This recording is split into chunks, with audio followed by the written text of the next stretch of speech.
하나님께서 주시는 말씀에 은혜가 있기를 바랍니다. 네, 오늘 말씀은 스스로 계신 하나님이라는 제목인데요.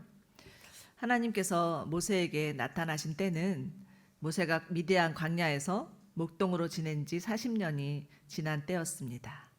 그러니 모세의 나이가 80세쯤 되었죠.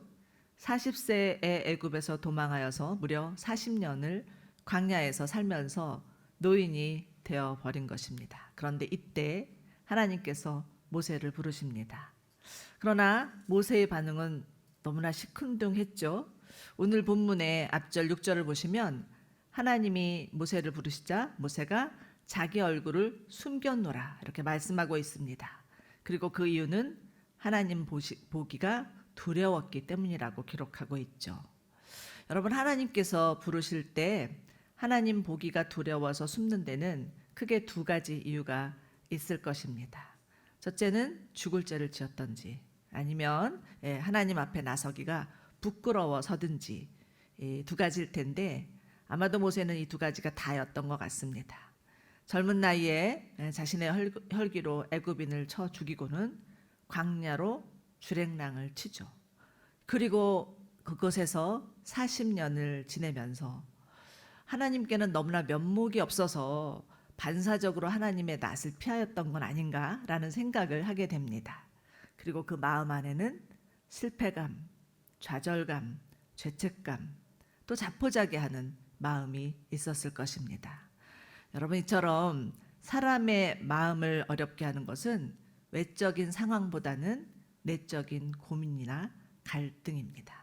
마음 안에 있는 우울과 좌절과 절망이 하나님 앞에 나서는 것을 두렵게 하고 모세는 아마도 이제 더 이상 자신은 회생 불가능하다고 생각하면서 평생 광야의 목동으로 지내다가 자신의 생을 다 마감하리라고 생각하였을 것입니다. 모세의 깊은 영적 침체였습니다. 그러나 하나님의 생각은 달랐습니다. 모세를 향한 하나님의 부르심과 계획은 모세의 상황이나 상태와 상관없이 변함이 없으셨으며 하나님의 때에 하나님은 모세를 부르십니다. 7절인데요. 함께 읽어보시겠습니다. 시작.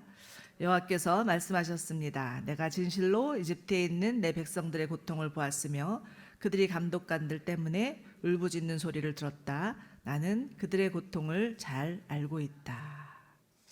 하나님께서 모세를 부르신 이유는 자기 백성들의 고통 때문이었습니다. 하나님은 이스라엘 백성들이 고통 가운데 있는 것을 보았으며 그들의 울부짖는 소리를 들으셨으며 그들의 고통이 너무나 큰 것을 잘 알고 계셨습니다. 여기서 안다는 것은 그저 건성으로 대충 아는 정도가 아니라 그들의 고통에 공감하시고 함께 아파하시며 각별한 관심을 가지고 개입하신다는 것을 말합니다. 이처럼 하나님은 우리의 울부짖는 소리를 듣고 계시고 그 고통을 너무나 잘 알고 계십니다. 오픈더워 선교회라는 선교회에서 조사한 2023년 기독교 박해가 가장 심한 나라 순위를 보면 10위가 수단이고요. 그 다음이 아프가니스탄, 또 이란, 파키스탄인데 제1위는 북한입니다. 북한은 수십 년 동안 단 한 번을 제외하고는 부동의 1위를 차지했고요. 그 수위가 점점 높아지고 있습니다. 예수 믿는 게 발각되면 그 자리에서 즉시 총살을 당하고요. 강제 수용소로 끌려가는 것이 일반입니다. 도대체 언제까지 그러한 고통을 당해야 하는가? 너무나 안타깝지만 단 하나 분명한 사실은 하나님은 그 핍박받는 북한의 주민들의 울부짖음을 들으시고 그들의 고통을 잘 알고 계시다는 것입니다. 그래서 때가 되면 반드시 북한의 문을 여시고 그들을 구원해 내실 것입니다. 그렇기 때문에 우리가 미리 지금의 상황을 보고 낙심하거나 포기하거나 절망해서는 안 되는 것이죠. 저는 이 땅에 들어와 있는 탈북민이 그 씨앗이라고 생각합니다. 지난주에 우리 김혜경 목사님 오셔서 탈북민 사역을 어떻게 하고 계시는지에 대해서 알려주셨는데요. 이 땅에 들어와 있는 탈북민들이 반드시 마중물이 되어서 반드시 북한의 문을 여는데 큰 몫을 할 것이리라 믿습니다. 이스라엘이 애굽으로 오게 된 계기는 무려 400년 전이었습니다. 가나안 땅에 기근이 들어서 그것을 피하기 위함이었죠. 네, 마침 애굽의 그 국무총리로 있었던 요셉의 보활에 고센이라는 곳에서 정착을 하게 됐는데, 이 고센이라는 지역은 땅 중에 가장 좋은 곳이라는 뜻으로 이집트의 최고 목축지였습니다. 그렇지만 이집트 사람들은 대부분 농경 민족이었죠. 그러니까 그곳이 아무리 좋은 목축지라 해도 그들에게는 별 볼 일 없는 땅이었기에 이스라엘 민족들이 이곳에 와서 정말 양을 치기에는 딱 안성맞춤인 그런 땅이었습니다. 이들은 이집트 사람들과 자연히 분리될 수 있었고요. 그래서 그곳에서 400년을 살 수 있었고요. 400년이 지난 후에는 70명에서 250만이라는 거대 민족으로 번성하게 됩니다. 그러니 이 고센 땅은 이스라엘의 몸집을 키우기 위한 하나님의 인큐베이터였다라고 생각할 수 있겠습니다. 그러나 고센이 아무리 살기 좋은 최상의 땅이라 할지라도 이스라엘 민족이 계속해서 머물러야 할 땅은 아니었습니다. 하나님이 이들에게 주신 땅은 가나안이었죠. 하나님이 약속하신 땅은 가나안이었습니다. 그런데 여러분, 사람이 등 따시고 배부르면 여기가 좋사오니 하고는 어떻게든 정착해서 잘 먹고 잘 살고 싶지 어딘가를 떠날 생각을 하지 않습니다. 그동안 이스라엘은 400년 동안 아니죠. 요셉이 죽고 나서 계속해서 점점 요셉을 알지 못하는 왕이 나타나서 그 폭정이 심해지더니 400년이 지난 다음에는 도저히 거기서 견딜 수가 없어서 하나님 앞에 부르짖기 시작하고, 하나님께 부르짖니 하나님이 그들의 부르짖는 소리를 들으시고 아브라함과 한 약속을 기억하셨노라고 말씀하는 장면이 나옵니다. 그렇기 때문에 이들이 당한 고통은 새로운 시작을 위한 전주곡이라고도 할 수가 있겠죠. 이는 또한 우리에게 당하는 고난도 새로운 출발이 될 수 있다라는 것을 배우게 됩니다.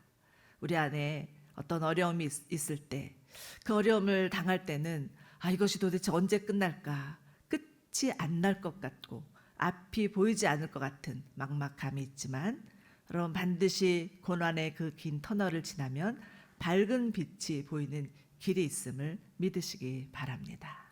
8절을 보시면 하나님이 연이어 말씀하시는데요. 그래서 내가 내려온 것이다. 내가 그들을 이집트 사람들의 손에서 구해내고 그 땅에서 그들을 이끌어내어 아름답고 넓은 땅, 젖과 꿀이 흐르는 땅, 가나안 족속과 헷 족속과 아모리 족속과 브리스 족속과 휘 족속과 여부수 족속의 땅으로 인도할 것이다 라고 말씀하십니다. 여기서 내려온 것이다, 구해내고 인도할 것이다, 이것은요 모두 다 하나님의 적극적인 행동을 나타내는 동사들입니다. 특히 내려오셨다라는 표현은 저 멀리 계신 하나님이 아닌 우리 가까이 오셔서 우리를 위해서 일하시는 하나님의 행동을 보여줍니다. 하나님은 하나님을 떠나서 비참한 삶을 살고 있는 인간 역사에 깊이 개입하시는 역사의 주관자라는 것을 깨닫게 되죠. 그렇기 때문에 성경은 하나님의 이야기, His story, 하나님의 스토리입니다. 자, 그런데 하나님의 속성에는 두 가지가 있습니다. 나타나시는 하나님과 숨기시는 하나님이죠. 영어로는 reveal God, hidden God이라고 말할 수 있는데요. 그러므로 이 땅에는 보이는 하나님의 역사와 보이지 않는 하나님의 역사가 있습니다. 하나님의 오른손의 역사라고도 하고 왼손의 역사라고도 하고, 오른손의 하나님, 왼손의 하나님이라는 표현을 쓰기도 하는데요. 하나님은 지금도 여전히 쉬지 않고 일하고 계십니다. 우리 눈에 보이는 성공적인 사역을 통해서만 일하시는 게 아니라요, 우리 안에 있는 실패와 어두움과 절망을 통해서도 일하고 계십니다. 지금 북한이 전 세계적으로 핍박받는 나라 1순위라고 할지라도 하나님의 왼손의 역사는 그 땅 가운데 여전히 진행되고 있습니다. 아무리 어려운 현실이라 할지라도 북한에는 정금과 같은 믿음을 가진 소수의 그루터기와 같은 자들이 있죠. 그리고 하나님은 그들을 통해서 하나님의 선하신 계획을 이루고 계시다라는 것입니다. 그러므로 우리는 이 세상에서 일어나고 있는 폭력과 불의와 전쟁, 그리고 또 우리들의 개인의 삶 가운데 일어나는 어떤 불행적인 사건이나 상황들, 이것들을 바라보면서 마냥 절망할 것이 아니라 그 가운데 일하시는 하나님을 신뢰하며 다시금 일어서야 한다는 것입니다.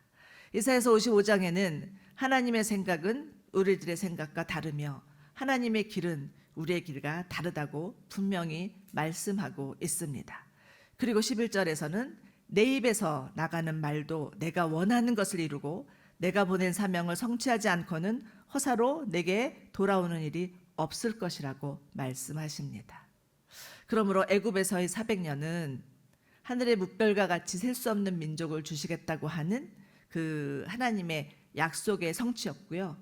또 앞으로 있을 출애굽은 가나안을 그들에게 땅으로 주시겠다는 하나님의 약속의 성취의 출발이었습니다. 그리고 이 약속을 이루기 위해서 모세를 부르신 것이죠. 그런데 잘 보십시오. 하나님은 가나안을 아름답고 넓은 땅, 젖과 꿀이 흐르는 땅이라고 말씀하십니다. 그런데 사실 따지고 보면 가나안의 대부분은 광야예요. 그 농경지나 목축지가 많은 땅이 아닙니다. 그리고 지중해 연안에 붙어 있는 아주 조그마한 땅이에요. 그동안 이스라엘이 살고 있었던 이집트와는 질적으로 다른 땅입니다. 이집트는 때마다 범람하는 나일강으로 인해서 저절로 농사가 되어지는 비옥한 땅이었지만 가나안은 하나님께서 이른 비와 늦은 비를 주셔야만 살 수 있는 땅, 하나님을 바라보아야만 살 수 있는 땅, 하나님을 의존하지 않고는 절대로 살 수 없는 땅이 가나안입니다. 그렇지만 하나님을 바라보기 시작하면 하나님께서 하늘문을 여시고 단비를 내려주셔서 꽃이 피고 열매가 맺히는 젖과 꿀이 흐르는 땅으로 변화된다는 것입니다. 그렇기 때문에 가나안 땅은 하나님 바라기를 실천해야만 하는 땅입니다. 그런데 여기서 하나님을 바라본다는 것은요, 그저 아무것도 하지 않고 하늘에서 감 떨어지기를 바라는 그런 것들이 아니죠. 하나님이 그들의 보호자이시며 공급자이심을 믿으면서 하나님의 말씀에 순종하며 살라는 것입니다. 그렇기 때문에 하나님을 바란다는 것은 우리의 적극적인 믿음의 행동이라 할 수 있겠습니다. 그러니 여러분, 우리는 어떤 상황에서든지 하나님을 바라봐야 합니다. 하나님 우리를 구원하실 뿐만 아니라 우리 가운데 풍성한 삶을 주시는 분이심을 믿어야 합니다. 가나안은 젖과 꿀이 흐르는 땅, 하나님을 바라볼 때 하나님께서 하나님 안에서 우리에게 풍성한 삶을 주시는 은혜가 있다라는 것을 보여주고 있습니다. 요한복음 1장 10절에서는 예수님이 이런 말씀을 하시죠. 내가 온 것은 양들이 생명을 얻게 하되 더욱 풍성히 얻게 하려는 것입니다. 여러분, 구원은요, 죽은 후에 가는 천국만을 의미하는 것은 아닙니다. 이 땅에서 예수님으로 인해서 예수님과 함께하는 풍성한 삶을 산다는 것이죠. 하나님께서 주시는 은혜와 사랑을 누리면서 세상 부럽지 않은 하나님의 자녀로 사는 것을 말합니다. 그렇기 때문에 지금 당장의 어려움이 있다 할지라도 그것 때문에 무너지지 아니하며 젖과 꿀이 흐르는 땅으로 주실, 우리 가운데 그러한 풍성한 삶을 주실 하나님을 기대하며 살아야 되는 것이 우리의 삶이라 생각합니다. 하나님은 이제 모세를 불러서 명하시는데 10절입니다. 그러니 이제 너는 가거라. 내가 너로 바로에게로 보내 너로 하여금 내 백성 이스라엘의 자손을 이집트에서 이끌어내게 할 것이다 라고 말씀하십니다. 하나님께서 모세에게 동역을 제안하시는 거죠. 그런데 잘 생각해 보십시오. 하나님이 하시고자 하면 혼자 힘으로 못할 일이 무엇이 있겠습니까? 하나님의 콧김 한 방이면 이스라엘이 한 방에, 이집트가 한 방에 무너질 수 있죠. 쓰나미가 몰려오면 그 쓰나미로 인해서 하루아침에 순식간에 정말 그 지역에 사는 모든 것들이 다 초토화되는 것을 보지 않습니까? 그런 하나님이십니다. 그런데 지금 하나님은 모세를 불러서 내가 너와 함께 하나님의 구원을 이루고 싶다라고 말씀하시는 것이죠. 여러분, 이처럼 하나님 나라는 하나님의 부르심을 받은 자들과 하나님에 의해서 이루어지는 나라입니다. 그런데 모세의 반응을 보십시오. 11절입니다. 제가 도대체 누구라고 바로에게 간다는 말씀입니까? 제가 이스라엘 백성들을 이집트에서 이끌어낸다는 말씀입니까? 라고 반문합니다.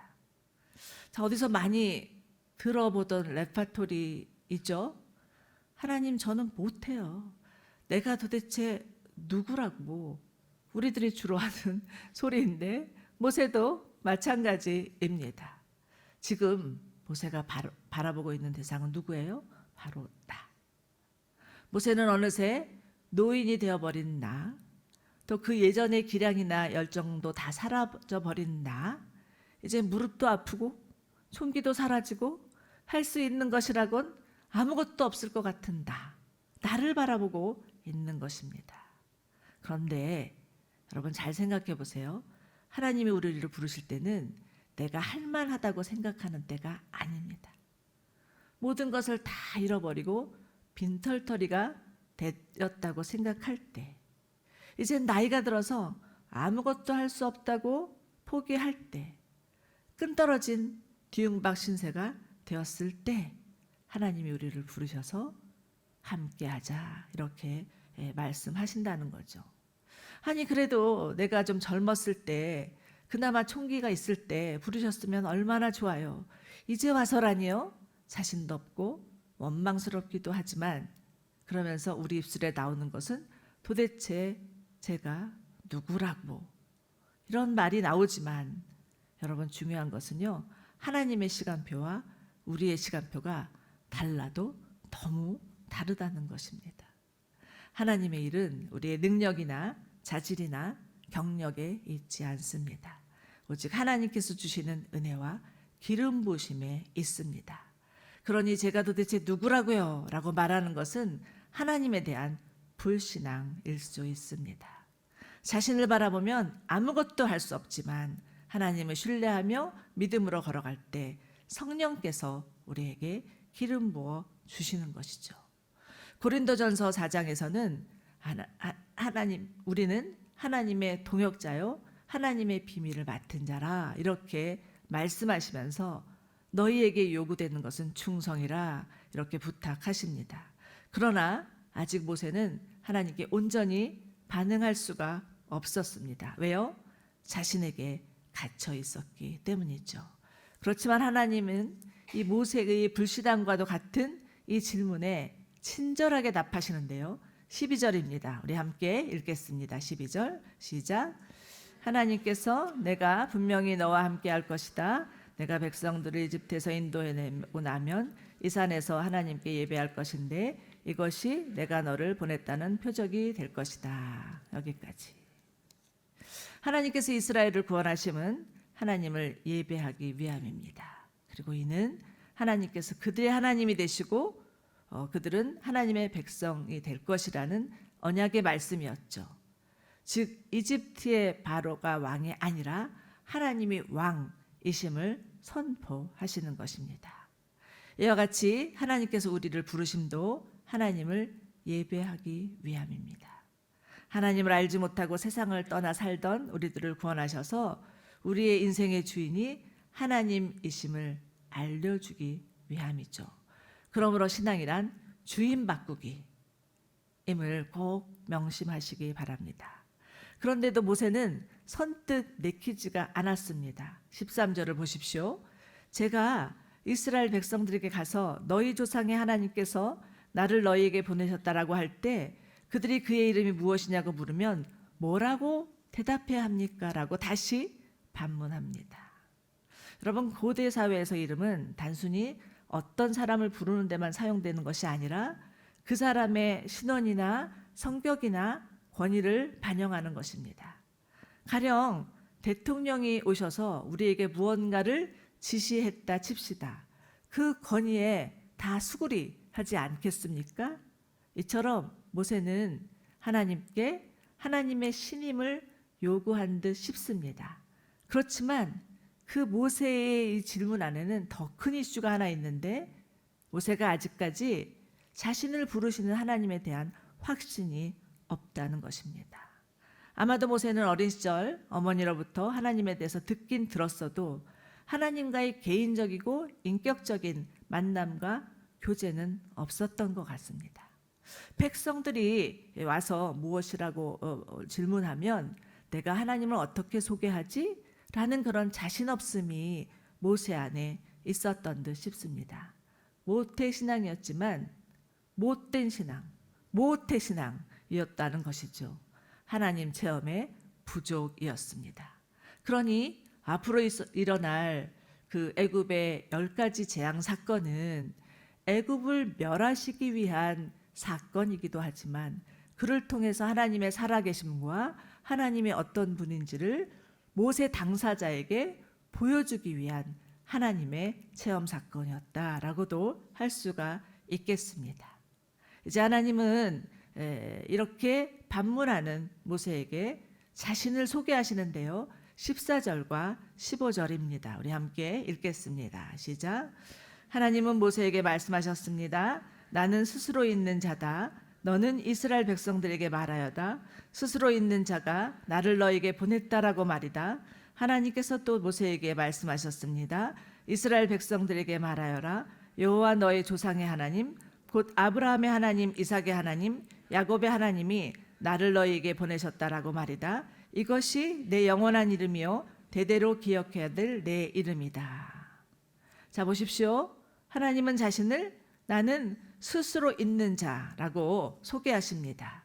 스스로 있는 자란 히브리어는 여호와고요. 영어로는 I am who I am. 나는 스스로 존재하는 자, 지존자이라는 뜻입니다.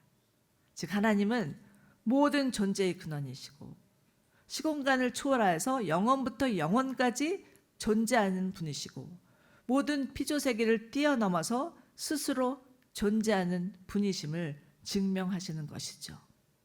하나님은 그 누구의 도움도 필요 없는 자족하는 분이시며 언제나 살아계셔서 모든 만물을 주관하시고 다스리시는 하나님.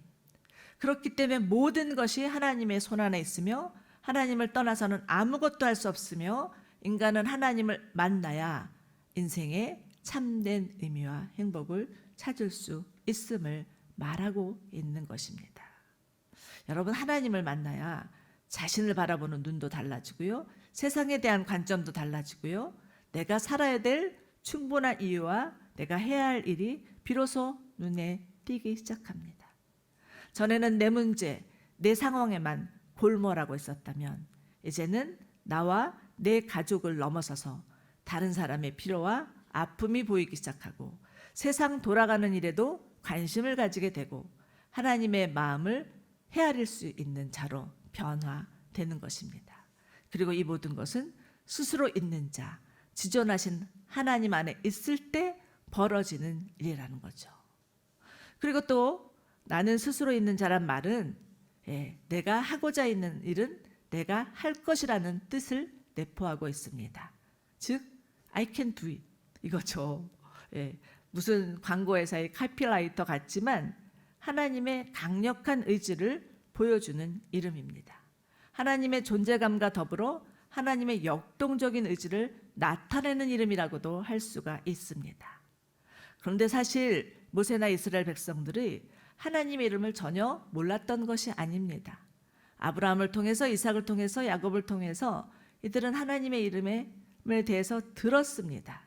그렇지만 이들은 하나님의 이름을 들었을 뿐이지 하나님을 정작 알고 있지는 않았던 것입니다. 아마도 그들의 할머니나 어머니의 품에서 아브라함의 하나님, 이삭의 하나님, 야곱의 하나님에 대해서 듣고 자랐을지언정 그 하나님은 먼 옛날 우리 조상들과 함께했던 하나님이구나 라고 생각할 뿐이지 나의 하나님이라는 생각은 부족했을 수 있습니다. 그렇기 때문에 이들은 모세도 이스라엘 백성도 정작 하나님이 누구신지를 분명히 알았어야 했습니다. 어머니로부터 들은 하나님이 아니라 그 옛날 자신들의 조상이 알았던 하나님이 아니라 나의 하나님으로 체험해야 했습니다. 이것이 바로 모세에게 나타나셔서 자신의 이름을 계시하신 첫 번째 이유였습니다. 자, 이제 오늘 말씀을 마치면서요, 우리 스스로에게 질문을 한번 던져보았으면 좋겠습니다. 나에게 하나님은 누구신가? 아마도 여러분들이 각자 생각하는 하나님이 다 다르실 것입니다.